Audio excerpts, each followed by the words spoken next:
Okay, we first razor blade off the crack, then misted it with alcohol, wiped that down, let it dry a little bit, and then pulled out one container, clipped the top off, and I started working it from the top coming down. And honestly, I don't know, we're not professionals at this, and this may not have worked, but we'll see what it see the results.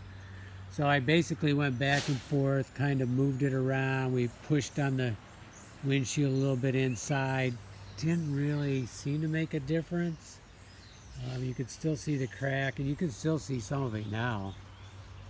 And then went down through, probably used up most of the little container, but I really didn't feel like I could get it to go in the crack.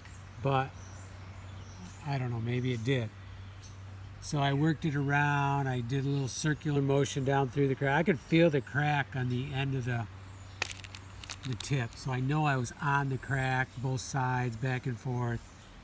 And then after doing that, like down through like 3 times, kind of pushing up on the inside, down through, moving it around.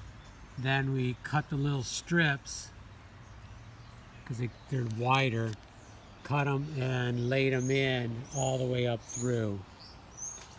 So now we're going to pull it over into the sun and let the UV light cure it.